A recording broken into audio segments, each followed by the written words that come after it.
Take a trip back to the tumultuous 1970s, a decade where American automotive speed and style collided head-on with seismic shifts in laws and the economy. From true monsters of the road to utter disappointments, we're about to explore 20 of the best and worst muscle cars of that era. Join us as we turn back the clock to uncover what made these cars legends, or on the flip side, what left them forgotten. 10 worst muscle cars from the 1970s. 1974, Ford Mustang II, Mach 1. Let's kick off this disappointing list with a legend that simply fizzled out, the 1974 Ford Mustang II, Mach 1. Once a symbol of raw power and freedom, the Mustang took a nosedive in the 70s. And here's the kicker. This car was built on the same small, weak platform as the humble Ford Pinto. Can you imagine? A Mustang sharing its underpinnings with an economy car. This instantly made fans feel betrayed, as the very soul of a powerful pony car was replaced by a flimsy, lightweight structure that just didn't fit. Its performance was truly abysmal.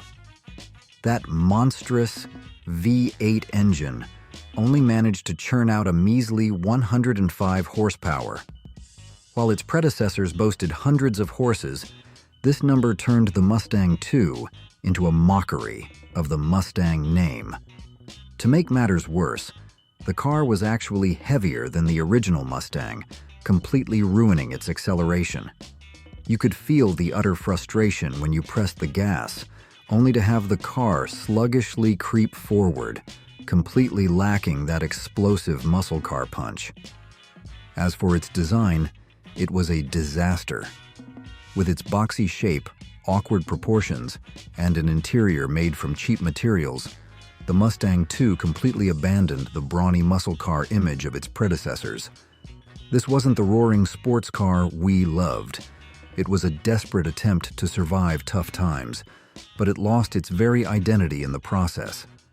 It became a symbol of the muscle car era's decline, a clear testament to how automakers struggled to adapt to a new landscape, making a grave mistake by sacrificing the very essence of the line. 1976, Chevrolet Camaro, Rally Sport. Next on our list of disasters is the 1976 Chevrolet Camaro Rally Sport. On the surface, this Camaro still tried to project that characteristic, aggressive muscle car look.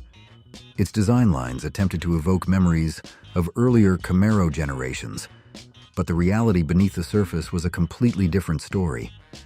Contrary to its powerful exterior, its engine was truly unworthy. The 305 V8 engine version managed a mere 140 horsepower, and even the optional 350 V8 only reached 165 horsepower. These were truly sad numbers for a car that once symbolized strength. What's more, the Camaro packed on a lot of weight due to increasingly stringent safety and emission regulations. The combination of heavy weight and a weak engine made this car sluggish and lifeless, completely losing the agility and power that fans expected from a Camaro. Beyond performance, the car's quality was also a major issue. Poor paint quality meant it rusted easily, a persistent problem for many classic American cars of that era.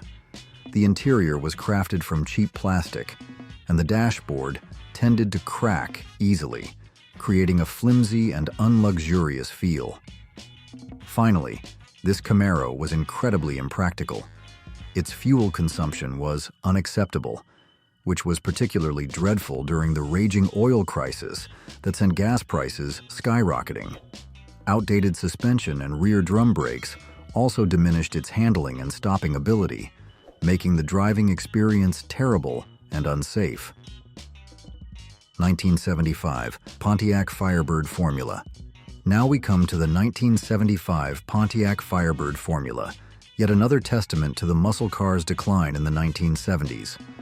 While Pontiac tried its best to keep the Firebird line alive as a symbol of performance, the shackles of emission regulations dealt a heavy blow to this car's very heart.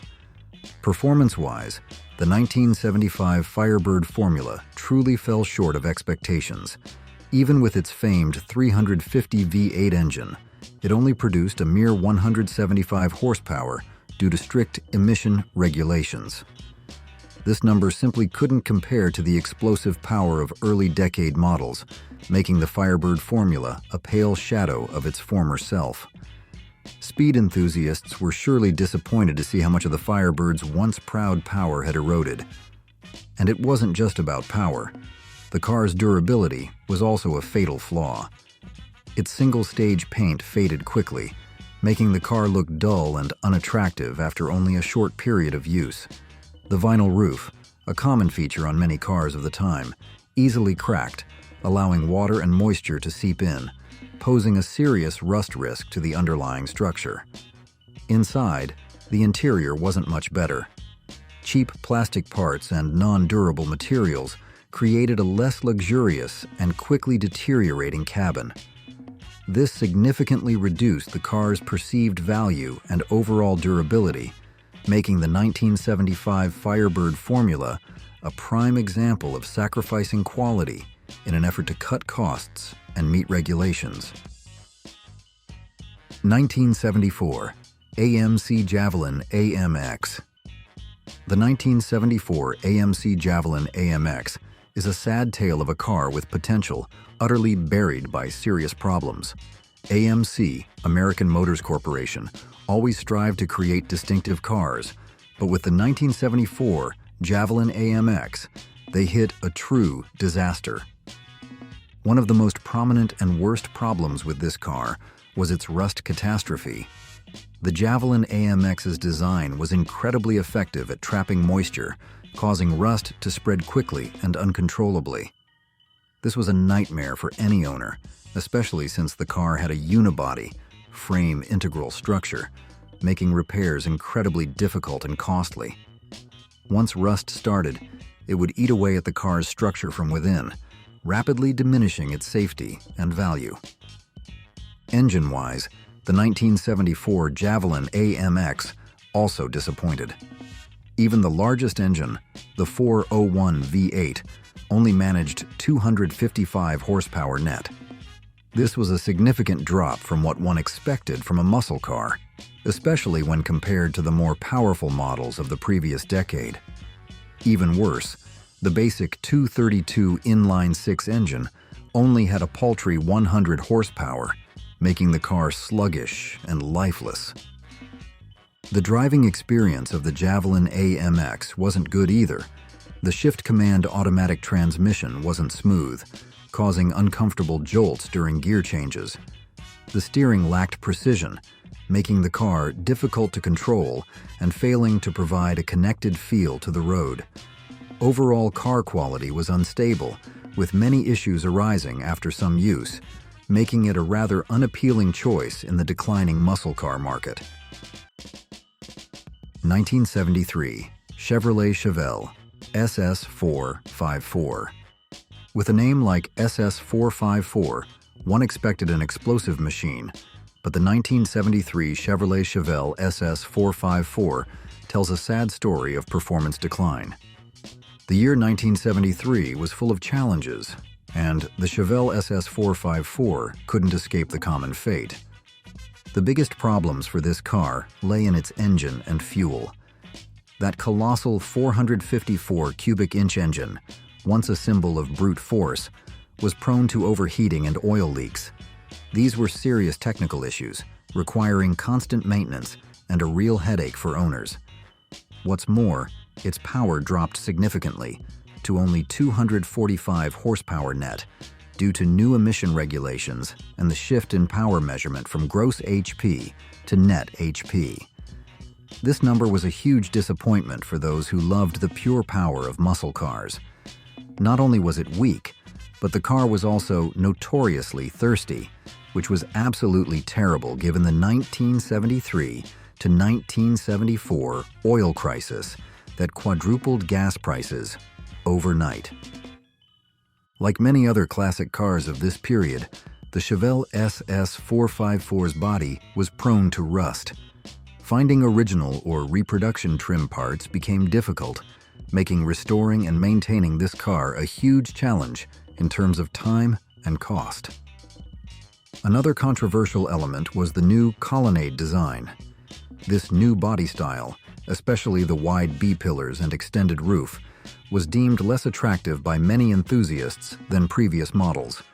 It stripped away the sleek and dynamic look of the Chevelle SS, replacing it with a heavier, less sporty style.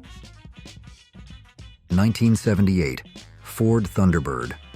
When we talk about the disappointing cars of the 1970s, you simply can't overlook the 1978 Ford Thunderbird.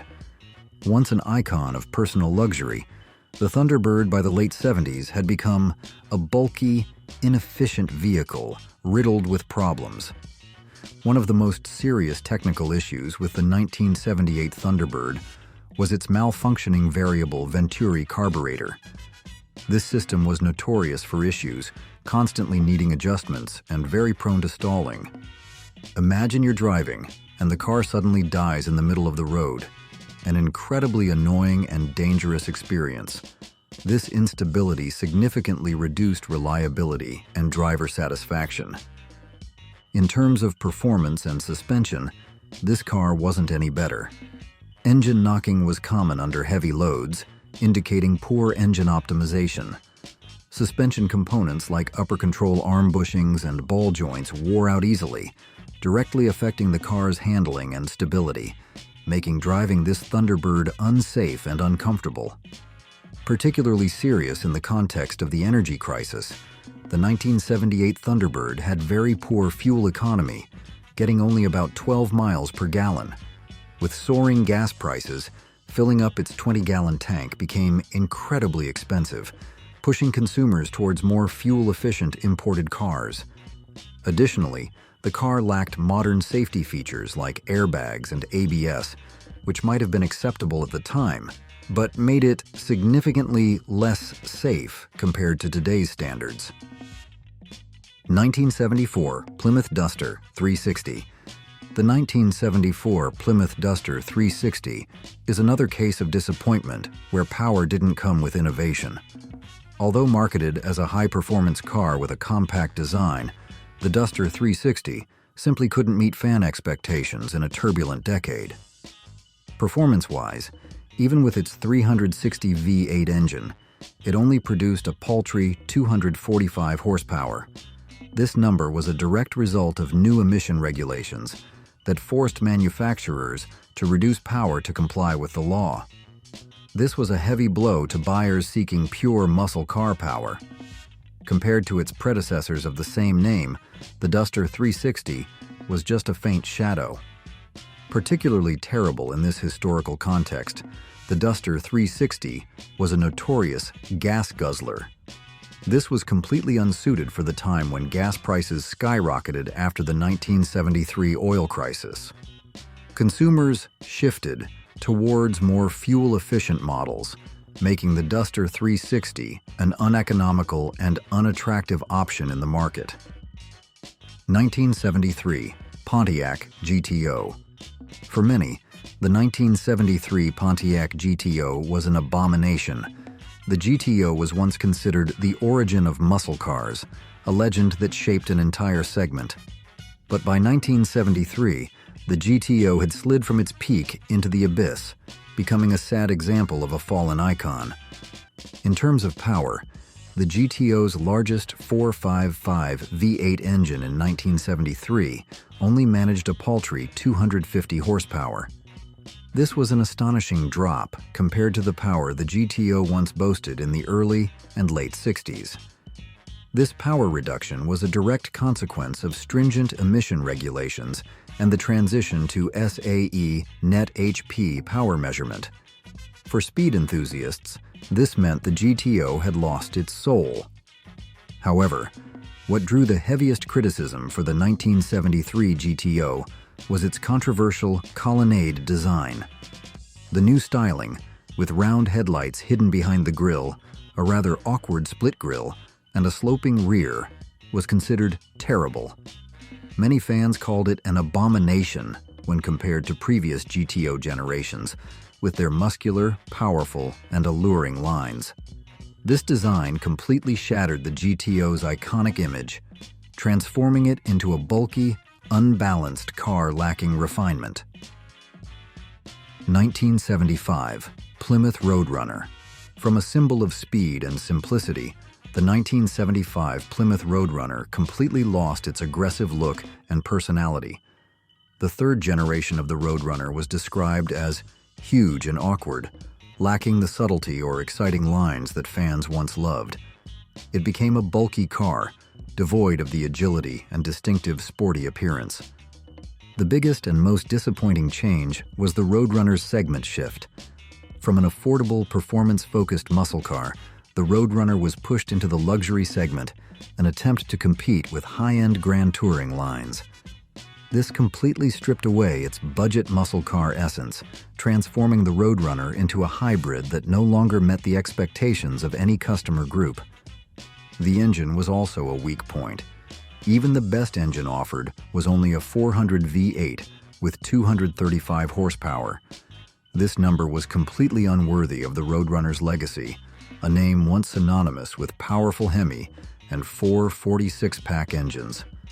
The combination of bland styling, a lack of power in its design, and weak performance made the 1975 Plymouth Roadrunner one of the most disappointing cars in muscle car history.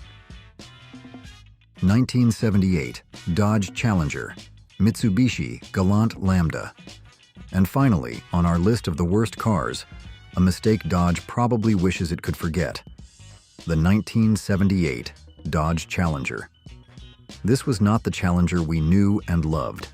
Instead, Dodge made a shameful decision to resurrect the Challenger name by slapping it onto an existing Japanese car, the Mitsubishi Galant Lambda Coupe. You heard that right, a legendary American muscle car bearing the name of a Japanese subcompact. The car looked terrible, completely lacking any characteristics reminiscent of the original Challenger's powerful and bold appearance. It was an odd and disrespectful pairing for the legacy of one of the greatest muscle cars. The problem worsened when it came to the engine. This imitation Challenger only offered a 1.6-liter i4 engine with a paltry 77 horsepower, or a 2.6-liter i4 with 105 horsepower. For a car named Challenger, these numbers were nothing short of a joke. They could not deliver any sense of speed or power that fans expected from a muscle car. Surprisingly, this embarrassing endeavor lasted 6 years on the market before being canceled. This was a blemish in Dodge's history, a testament to how desperation could lead to such mistaken decisions in the difficult 1970s. Do you agree with this list of disappointing muscle cars? Share your thoughts in the comments below. I'm eager to hear what you think. 10 Best Muscle Cars from the 1970s. 1970 Dodge Challenger RT Convertible. When we talk about the pinnacle of muscle cars from the 70s, you simply can't leave out the 1970 Dodge Challenger RT Convertible.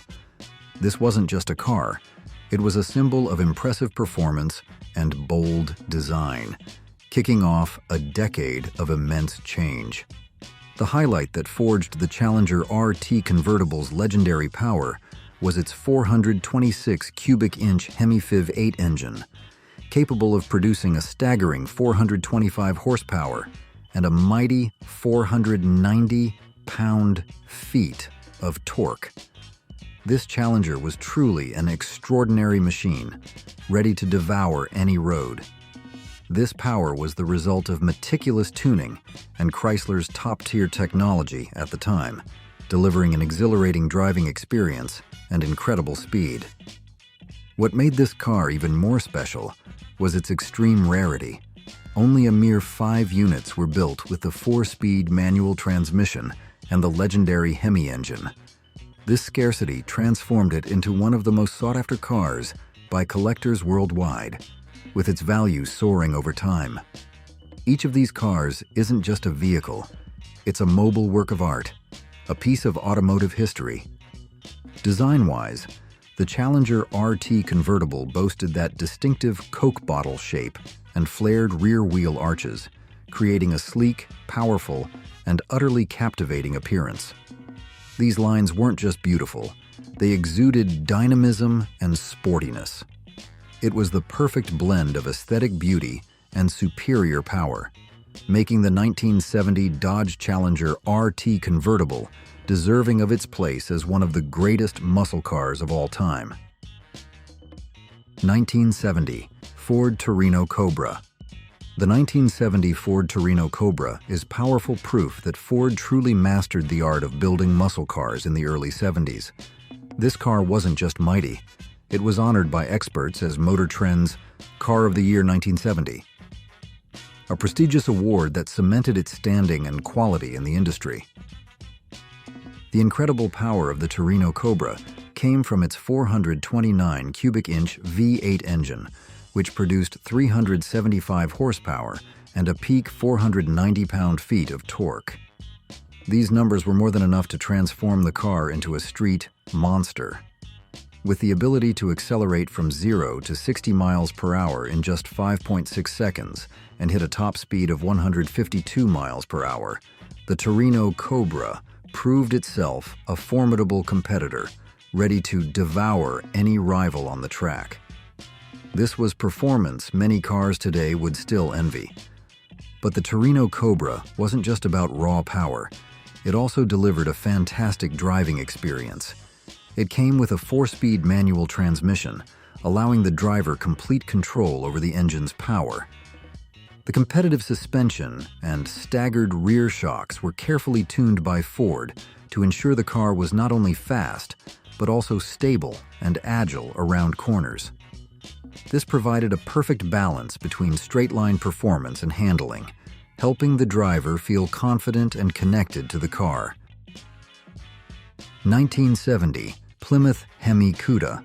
If there was ever a car born to be the boss of the streets and the track, it was the 1970 Plymouth Hemi Cuda. This is one of the most legendary names in muscle car history, an emblem of unyielding power and distinctive design. The heart of the Hemi Cuda was its massive 426 cubic inch V8 engine, equipped with 2 4-barrel carburetors. This configuration allowed the engine to produce an explosive 425 horsepower and a peak 490 pound-feet of torque. This power wasn't just a number on paper, it was the real experience when you pressed the gas and felt the car surge forward with unbelievable ferocity. This was the pinnacle of Hemi engine technology, designed for dominance. The Hemi Cuda was built on Chrysler's new E-body platform, bringing significant design and improvements over previous generations. Notably, it featured heavy-duty rear leaf springs, a crucial technical detail that improved traction, ensuring all that Hemi power could be effectively transferred to the road without losing control. Plymouth also offered diverse options to suit every driving style. Customers could choose front disc brakes for enhanced stopping power, along with 2 transmission choices, a 4-speed manual with a Hurst pistol grip shifter for a sporty and authentic feel, or the convenient and smoother slapstick torque flight automatic. The combination of absolute power, refined design, and flexible options transformed the 1970 Plymouth Hemi Cuda into an immortal legend, one of the greatest muscle cars of all time. 1974 Buick Apollo GSX.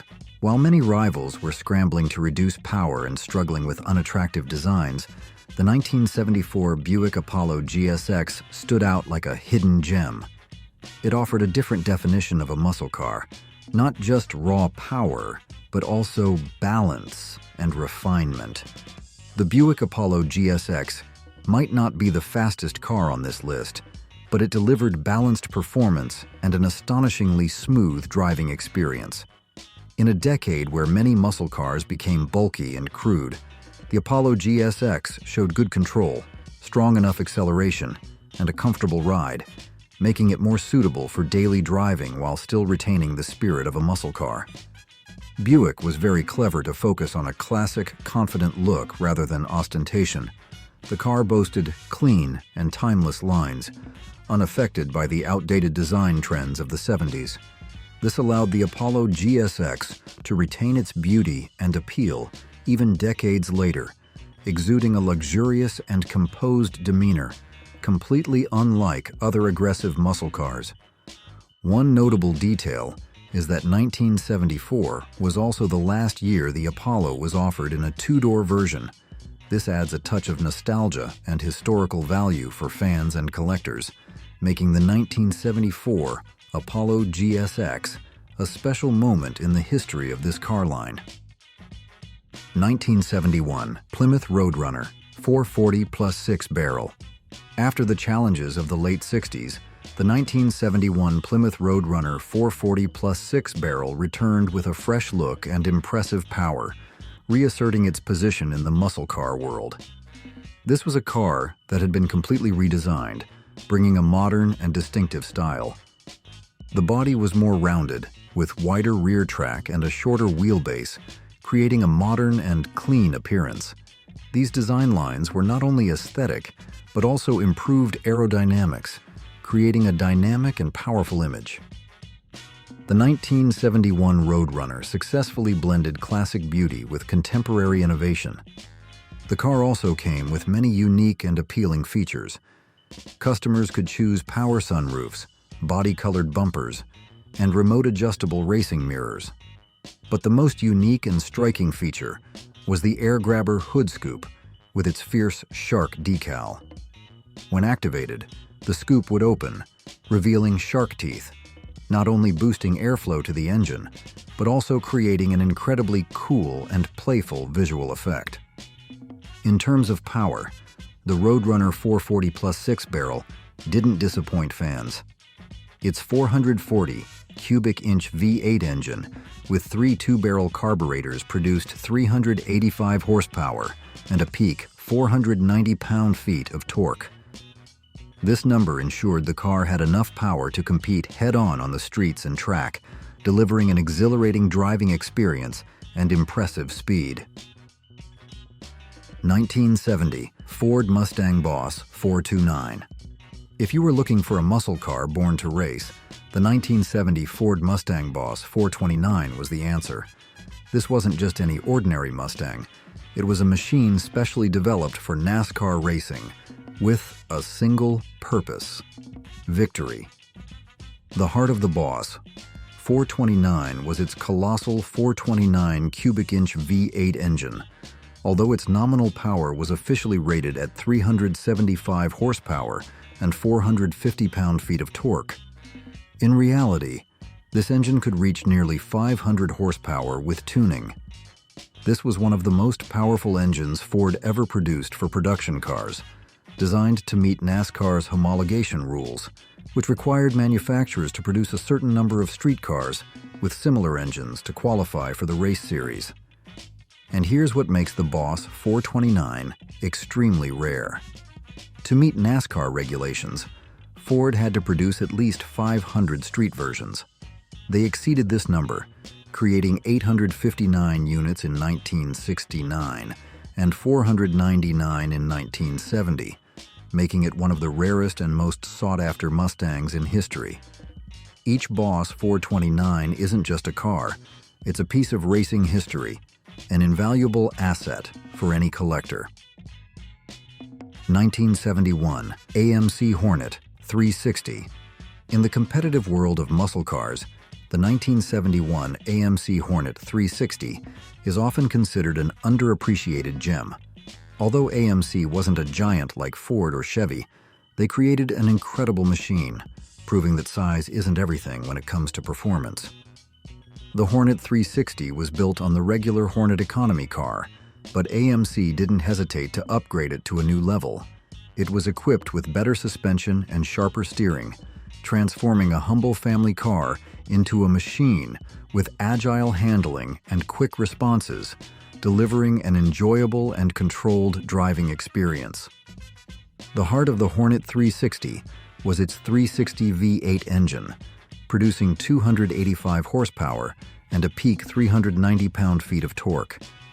This power was quite impressive for a lightweight car like the Hornet. The combination of a powerful engine and lightweight created an excellent power-to-weight ratio, allowing the car to accelerate quickly and maneuver nimbly on the streets, surprising many rivals. The unfortunate truth is that Despite being powerful and agile, the Hornet 360 is extremely rare and hard to find. Fewer than 800 Hornet 360s were sold in 1971. This scarcity makes it one of the most unique and sought-after muscle cars by truly knowledgeable collectors. 1971 Pontiac Firebird Trans Am 455. In a rapidly changing muscle car market, the 1971 Pontiac Firebird Trans Am 455 held its ground as one of the best cars, a symbol of resilience and power. While it was virtually identical to the 1970 model and design, what lay beneath the hood was truly worth talking about. The biggest highlight of the 1971 Trans Am was the introduction of the powerful 455 V8 engine. Although nominally rated at 335 horsepower, in reality, this engine's actual power could reach nearly 400 horsepower. This was huge news for the Firebird Trans Am line, bringing incredible power at a time when emission regulations were beginning to choke engine output from many other automakers. The 455 V8 engine ensured that the Trans Am retained the soul of a true muscle car, unaffected by the era's challenges. Notably, this was also the last year buyers could get such a high-output engine in the Firebird Trans Am line. This made the 1971 model a special and sought-after version, marking a significant milestone in the history of this car. Design-wise, the 1971 Trans Am retained its aggressive and sporty appearance with its characteristic rear spoiler, eye-catching graphic decals, and hood scoop. The combination of hidden power and impressive looks helped the 1971 Pontiac Firebird Trans Am 455 become one of the most beloved muscle cars. 1971 Oldsmobile 442. Unlike other flashy and aggressive muscle cars, the 1971 Oldsmobile 442 stood out with the nickname Gentleman's Muscle Car. The Olds 442 wasn't merely a speed machine. It was a perfect blend of excellent performance and luxurious appearance, offering its own definition of what a muscle car could be. The heart of the Oldsmobile 442 was its 455 cubic inch Rocket Vive 8 engine. Capable of producing 370 horsepower and a peak 500 pound-feet of torque, this car possessed impressive power, ready to show its capabilities on the streets. Although its nominal power might have been lower than some rivals on paper, thanks to Oldsmobile's clever engineering and smart tuning, the 442 was still fast and powerful enough to attract muscle car enthusiasts, delivering an exciting driving experience. Regrettably, the Oldsmobile 442 was often overlooked compared to big names like the Chevelle and GTO. Many failed to recognize the true value and sophistication this car offered. However, it truly was a gem of the decade, a car that deserves to be recognized and celebrated. 1974 Pontiac Firebird Trans Am SD 455.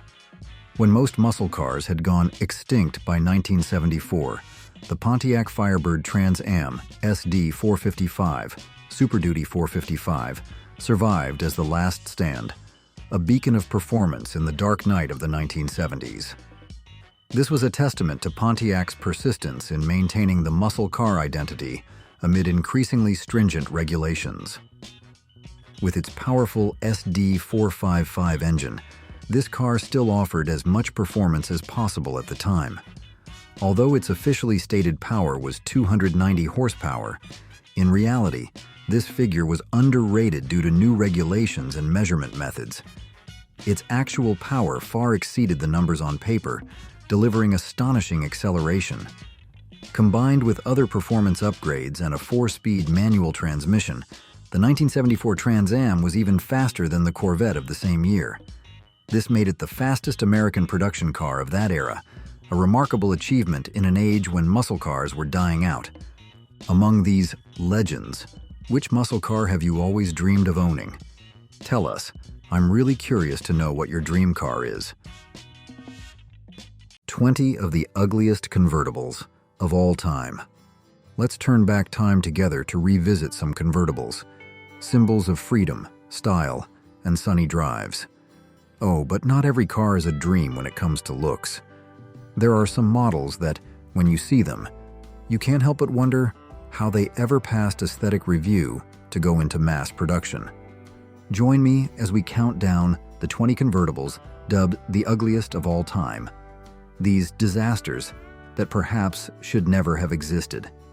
I bet you'll definitely remember a few names on this list, or even seen them rolling down the road. Let's discover how these design accidents made famous car brands blush. BMW Bauer 3 Series, 1975. When we think of classic BMWs, the image of a convertible often comes to mind, right? However, when BMW introduced the E21 sedan and coupe, also known as the 3 Series, in 1975, there was no factory convertible option. Instead, BMW turned to Bauer Carrosserie, a bodywork specialist, to transform the 3 Series coupe into a convertible. Bauer, a company with a history dating back to 1910 that had even designed bodies for the BMW M1 and Porsche 959, developed a design called the Top Cabriolet, or TC. This design wasn't a convertible in the traditional sense. In the mid-70s, convertibles were viewed unfavorably due to rollover safety concerns. So Bauer learned from the Porsche 911 Targa, retaining the side windows and the roof rails surrounding them, offering an open-top driving experience while minimizing rollover risk. Bauer's TC design allowed the roof section above the front seats to be removed or folded to create a large sunroof, and a fabric section behind the plastic window could fold back.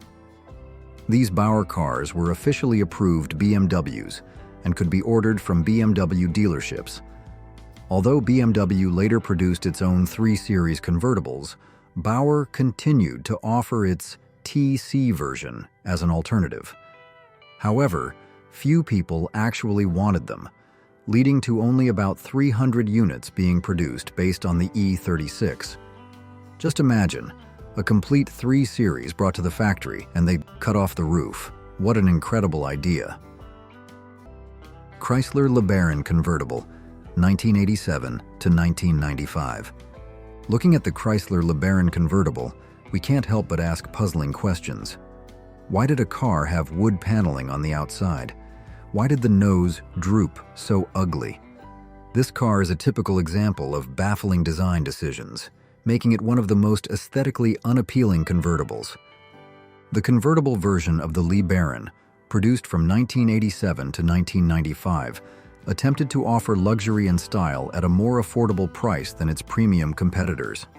However, instead of success, it became known for its bizarre design details. The use of faux wood panels on the exterior, a style once popular on some classic cars but which became out of place and outdated by the late 80s and early 90s, made the LeBaron convertible look like a patchwork, lacking sophistication.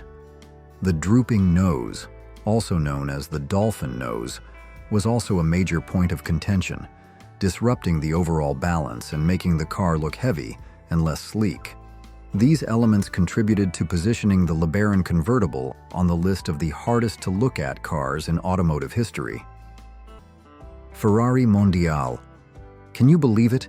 Even the famous Italian car brand Ferrari could create supercars that were not beautiful? The Ferrari Mondiale 8, launched in 1980, is the clearest proof of that. This car was discontinued after just 2 years to make way for more powerful and beautiful Mondiale models. There's even an opinion that this model was born when designers suddenly changed their minds while drawing an amphibious vehicle. The Mondiale 8's design was criticized for having quite awkward proportions due to its 262-centimeter wheelbase. For this reason, it's considered one of the ugliest Ferraris ever produced.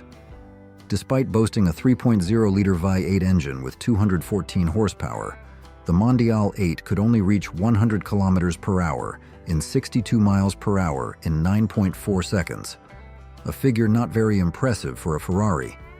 What's even more notable is that in 1981, This car cost up to $64,000, equivalent to over $165,000 today. This price was even more expensive than a Porsche 930 Turbo or the famous Ferrari 308. With such an exorbitant price and an appearance that didn't match, would you be willing to spend your money on a car like that? Yugo Cabrio, 1990.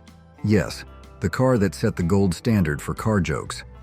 The Yugo, at one point, was produced as a convertible, albeit very briefly, so much so that you've probably never seen one in real life. The standard two-door hatchback version began being imported from Yugoslavia to the United States in 1985. Produced by Zastava, a former Yugoslavian military arms manufacturer, the car was heavily based on the Fiat 127 and 128. The standard Yugo GV hatchback retailed for just $3,990, about half the cost of a Chevy Chevette. By 1987, 5 different versions of the Yugo were offered, including the upscale GVX model, leading to sales of over 48,000 units that year alone. But by 1990, the Yugo's quality and reliability had made it clear why the car was so cheap. The outbreak of war in Yugoslavia also hampered the company's ability to export to the U.S. To try to boost sales, a convertible version was offered, but to keep the price as low as possible, the ragtop still used the Yugo's 1.3-liter engine with a 2-barrel carburetor, not the fuel-injected version other Yugo models had by that point, leading to just 61 horsepower. Even so, the convertible's sticker price was $8,900, more than double the cost of the hatchback. For that money, however, you did get a glass rear window with an electric defroster. Only 500 convertibles were produced. Fewer than 100 made it to the U.S. before the war in Yugoslavia finally halted all imports in 1991. If you still own a Yugo Cabrio in good condition today, believe it or not, its value might be much higher than when it was new. Saab 900 Convertible. The Saab 900 Convertible is a name that must be mentioned on this list, but for a reason quite contrary to many others. It's considered a complete contradiction between the safety and interior comfort of its features and its exterior appearance. Saab, a brand renowned for its engineering innovation and safety, seemed unable to translate those values into the look of the 900 Convertible. Although the car was fully equipped with advanced safety features and a comfortable, user-friendly interior, its convertible design wasn't very eye-catching.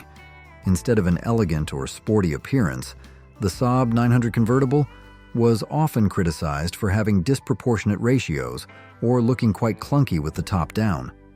Converting a hardtop version to a convertible often requires significant structural changes to maintain chassis rigidity, and it seems that in the case of the Saab 900, those changes affected the overall aesthetics.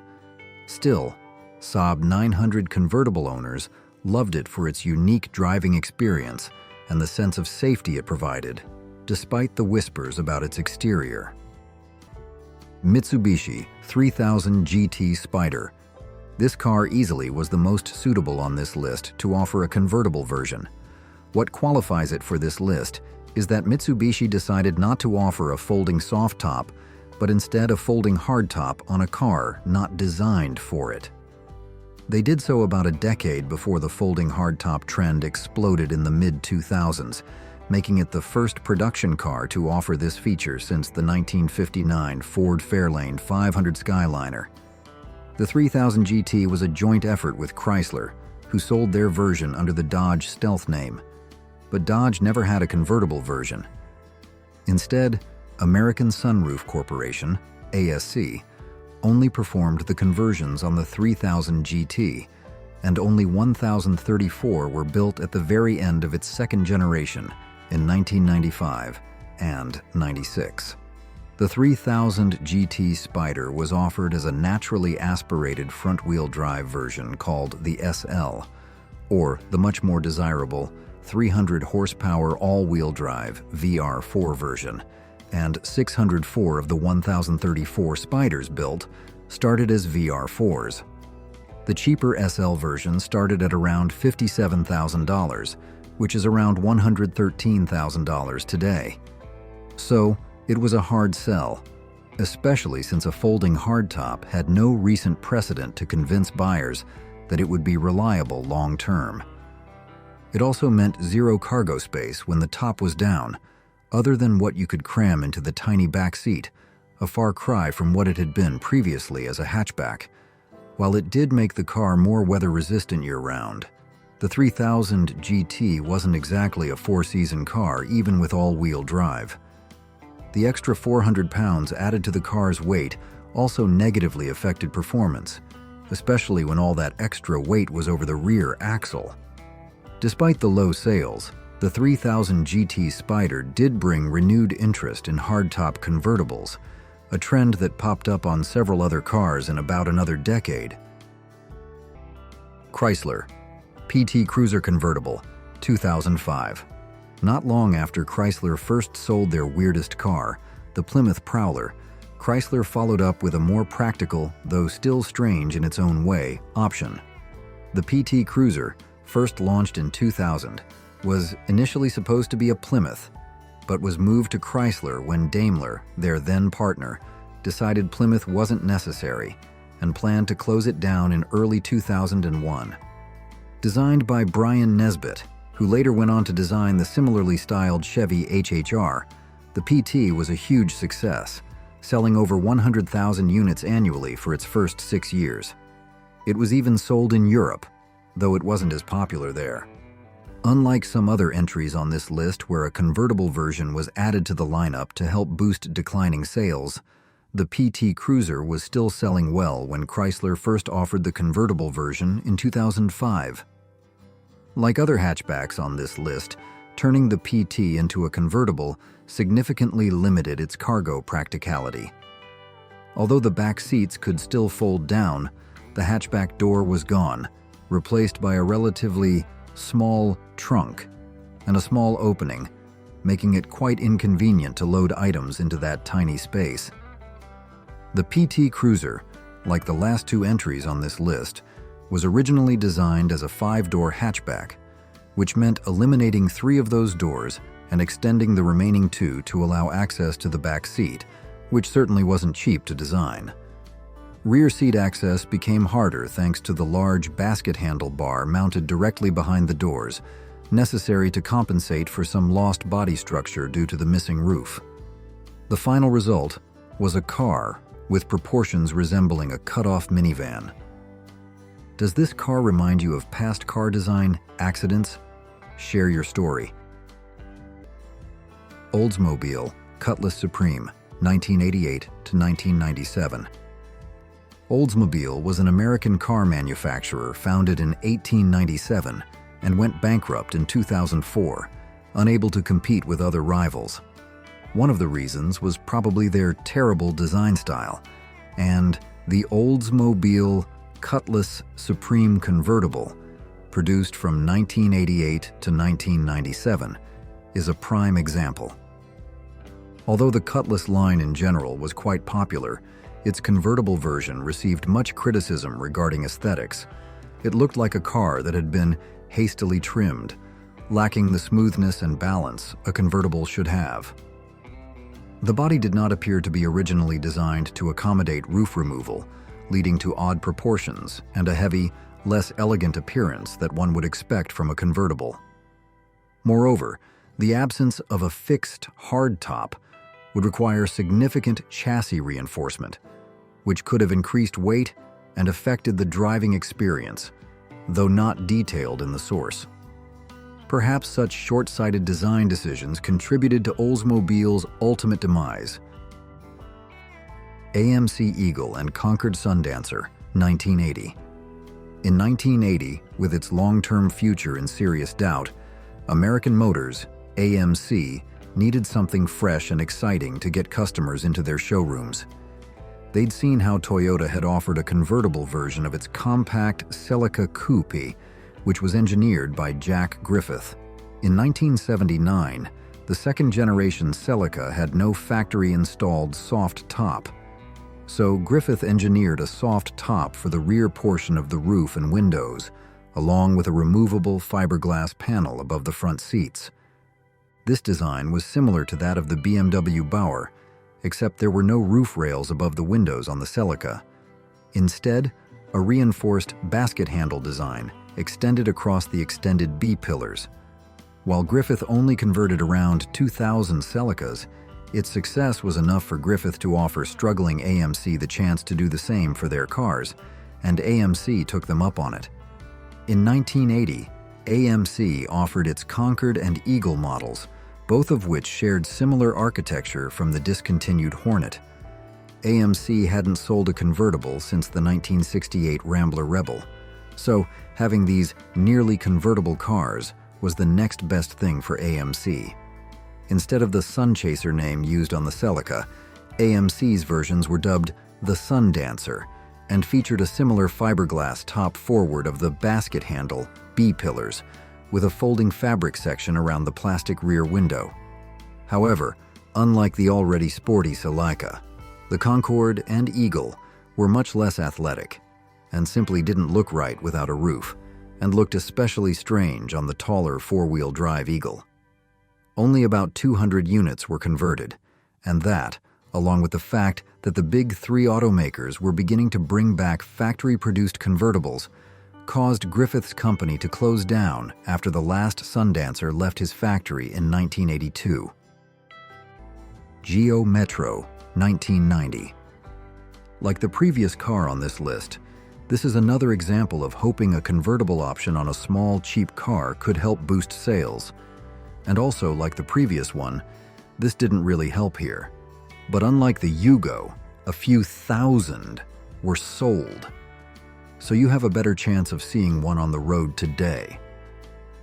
The Geo Metro was one of 4 Japanese cars GM sold under their new Geo brand.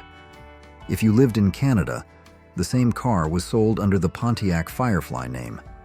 Or you might have the same car badged as a Suzuki Swift, though Suzuki badged it as the Cultus in Japan. The Metro, Firefly, and Swift models were built in Ontario at the Hemi plant, which was a 50-50 joint venture between GM and Suzuki at the time. However, not all Metro models were built there. Convertibles were built in Japan and first became available halfway through the 1990 model year. The ragtop not only eliminated the practicality of the hatchback version, but it also lost the back seat because the top folded into the position of the back seat. It still had a trunk, but much less capacity than the hatchback. And although the convertible version was only available on the upscale LSI version, it still only had a 1-liter 3-cylinder engine and 13-inch wheels. The car got 50 miles per gallon, but only because of its very small size and tiny engine. The convertible cost over $11,000 new, almost double the price of a basic Metro. With sales peaking at 16,000 in 1991, it dropped to just 6,500 by 1993, the final year of that generation. And not surprisingly, the convertible did not return in '94. Fiat Multipla Cabriolet. The Fiat Multipla was already a controversial name in terms of design, and its cabriolet version pushed the boundaries of difference to a whole new level. While praised for its cleverly designed interior that created spacious seating for occupants, it disappointed with its exterior styling, resembling a bored preschooler's doodle. Transforming a multi-purpose vehicle, MPV, like the Multipla, into a convertible was a bold idea, but seemingly unsuccessful aesthetically. The Multipla's original design, with its distinctive front end, stacked headlights, and wide, boxy body, created a unique look. When the roof was removed, these lines became even more confusing and disproportionate, resulting in a bulky and clunky overall appearance with the top down. Furthermore, converting an MPV into a convertible may have affected the chassis rigidity or significantly increased weight, reducing the Multipla's inherent versatility. Mitsuoka Orochi Convertible, 2006 to 2014. Mitsuoka is a renowned car and accessory manufacturer, holding a fairly respected position in the Japanese automotive industry. However, this could not salvage the image of the Mitsuoka Orochi convertible, as their engineers seem to have let their confidence go too far. What's even more surprising is that the company stubbornly maintained the existence of this model from 2006 until 2014. The Mitsuoka Orochi is famous for its design inspired by legendary Japanese sea monsters, offering an extremely unique, even bizarre appearance. Its long front, protruding headlights, and flowing lines created a confusing and unharmonious overall look in the eyes of many. When transformed into a convertible, these characteristics were exaggerated, making the car look even more out of place and less sleek. It's hard to believe that a renowned manufacturer would continue to produce a model that received so much criticism for its aesthetics for nearly a decade, showing they prioritized uniqueness over traditional beauty. Rover 100 Convertible. The Rover 100 Convertible only lasted 4 years, 1994 to 1998, after which it was replaced by a radically upgraded Rover version. The reason can be easily seen with the naked eye. This is another example of a small, compact car, originally designed for practicality and economy, being reluctantly turned into a convertible, resulting in a less aesthetically pleasing and functional product. The Rover 100, initially a small city car, did not possess the soft design lines or chassis structure strong enough to easily convert into a convertible while maintaining a balanced appearance. When the roof was removed, the body could become weaker, requiring additional chassis reinforcement, increasing weight and cost.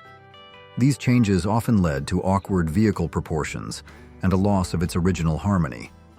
Additionally, designing a sophisticated folding roof system for an economy car could be a major challenge, affecting reliability and trunk space. The short lifespan of the Rover 100 convertible is proof that not every car is suitable for a convertible makeover. Dodge Dakota, 1987. This is the only pickup truck on this list, and you might wonder why it's included, when other pickups like the Chevy K5 Blazer or Ford Bronco were also initially available as convertibles. It's simply that those vehicles were designed to be convertibles from the start. The Dakota, when it first went into production in 1986 for the 1987 model year, was never planned to be anything other than a completely enclosed mid-size pickup. Dodge had a large fan base for its full-size Ram pickups, but until the Dakota, they had no significant competitor to the smaller Chevy S10 and Ford Ranger. The idea of a convertible pickup truck first came from Jerry York, then Chrysler's CFO, who had seen homemade chop-top pickups in California and thought Chrysler should offer one from the factory. Low sales volume meant this would be a good case to use ASC to perform the conversions. Lowering the top meant you lost access to part of the truck bed, and it also required an additional roll bar, not for structural reinforcement, but to provide seatbelt attachment points. Dodge even avoided using the term roll bar to discourage owners from testing them as such. But alas, this unique idea didn't sell as well as Dodge hoped, with less than 3,000 units sold by 1989 and sales dropping by 2/3 the next year, leading to its sad end when only 8 units were sold in 1991. It's hard to believe an idea not based on any market research or rationality was implemented. Lexus SC430. Once expected to become a reliable convertible, the SC430 ultimately became Lexus's embarrassment, described with harsh adjectives like hideous, sluggish, heavy, fat, and ugly. Lexus stated that the SC430 was inspired by French Riviera yachts. However, the designers must have confused its image with cargo ships.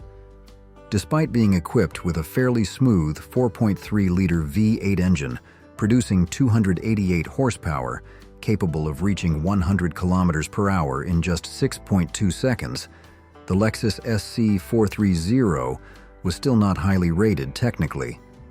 This was because the car's suspension was too soft, causing trouble for drivers in turns. A luxury car should ideally provide a smooth driving experience and a sense of security, but the SC430 failed to deliver that. The combination of an out-of-sync design and unexpected driving performance turned the SC430 into one of the quickly forgotten convertibles in Lexus history. Nissan Murano Cross Cabriolet, 2011. If this list were strictly ranked by weirdness, this car would definitely be number one. The fact that Nissan spent so much time and effort designing and building something almost no one asked for is even sadder when you consider the financial difficulties the company is currently facing. So, those superfluous resources could perhaps have been used to build cars that truly benefited Nissan's bottom line. The Nissan Murano began its second generation in 2008, and like so many other crossovers at the time, it was based on a car platform shared with sedans, in this case, the Nissan Altima and Maxima. Despite being a somewhat generic premium crossover in a growing market, it was still one of Nissan's most popular models. But what happened in 2011 surprised nearly everyone thanks to, or rather despite, their then CEO, Carlos Ghosn. Instead of offering a Jeep-style convertible on a car that could do it, like the more rugged Pathfinder, Ghosn approved cutting the roof off the more soccer mom Murano. Rumors suggest he ordered it at his wife's request, not through any focus group analysis, meaning the Cross Cabriolet was basically built for a single demographic. Like the PT Cruiser, the entire body structure of the Murano from the windshield back had to be redesigned to compensate for the missing roof and eliminate 3 doors, which in turn eliminated all utility for what some still called an SUV. Its tiny trunk lid sat higher than the bottom of the remaining doors, and meager trunk space was further reduced when the top was lowered. And then, there was the price. With a standard Murano costing around $30,000, the price jumped up to $48,000 for the Cross Cabriolet. As the Murano geared up for its third generation in 2015, the Cross Cabriolet fortunately was not continued. If you've ever seen this car on the road, what was your feeling? Share it now. Renault Alliance, 1985. The Sundancer's failure wasn't AMC's last convertible, though technically, this next one had more French DNA than American. Renault had taken a controlling stake in American Motors in 1979, and as a result, many of the products they sold were rebadged Renault models for sale in the American market. The 2- and 4-door Alliance models and similar 3- and 5-door Encore models were marketed primarily to economy-conscious buyers, with a basic 1.4-liter 4-cylinder engine, making just 64 horsepower. By 1985, however, Alliance sales were trending down, in part due to decreasing quality and reliability. So, AMC needed to do something to attract new buyers. Along with the addition of a sporty GTA model, the Alliance was now available as a convertible, and the top-end model, combining both, was marketed as the Renault GTA Convertible, dropping the Alliance name from the title. Unlike the previous 2 entries on this list, where convertible conversions meant cutting the tops off after the cars left the factory, the Alliance convertible was built right alongside the coupe and sedan models at AMC's Kenosha, Wisconsin factory. However, with assistance from the American Sunroof Corporation, or ASC, the car's poor reputation for quality, coupled with falling gas prices leading to more larger car options on the market, conspired to seal its fate. It truly was an unfortunate case of an economy car trying to be a trendy convertible. Citroën C3 Plurial. The Citroën C3 Plurial is considered a perfect example of how not every car should have a convertible version. This car had too much in common with IKEA furniture. Can you imagine having to manually disassemble and reassemble your car, especially to this extent? With the C3 Plurial, users had to operate completely manually to fold the roof. What's more, The roof frame didn't fold with the rest of the roof, leaving two large arches that you had to store yourself. This not only meant more work, but it also meant that if you left home with the top down, you'd better pray it doesn't rain, because you can't put the top back up now because you left the arches at home. You might be thinking, do they fit in the car? No. Citroën didn't create any special racks to store those arches in the car, so if you want to bring them along, they'll stick out of the car like a moving house. This is probably one of the most inconvenient cars for users who want to enjoy the fresh air. Land Rover Range Rover Evoque Convertible, 2017. This car truly pushes the boundaries of an old car, as the first models only appeared about 8 years ago. But I had to include it because it also competes for the top spot with the Cross Cabriolet in overall weirdness. The Range Rover Evoque in its original 3- and 5-door hardtop variants had a unibody design, not body-on-frame, which deviated from the more rugged off-road designs typical of traditional Land Rover. While it still had 8 inches of ground clearance, its overall height was lower than typical Range Rover models and looked more like a premium shopping car for suburbanites. This demographic, along with the fact that it was also offered as a 3-door model, made it the best candidate for any Land Rover to be turned into a convertible. But that 3-door version sold poorly, and although available from 2011 to 2016, it contributed a maximum of only 3% to total sales in its best-selling year, 2013. This is not surprising given that 3-door SUVs have never sold well for any automaker. What is surprising is what Land Rover decided to do next: the convertible. An idea for the convertible was presented in 2012, with the first production model created in November 2015, and the first models sold for the 2017 model year. Unlike the Cross Cabriolet, which stored its roof in the trunk, the Evoque was more like the PT Cruiser in that it simply folded its roof down over the significantly reduced trunk space. While the hardtop version could easily fit 2 golf bags, only one could fit in the convertible's trunk.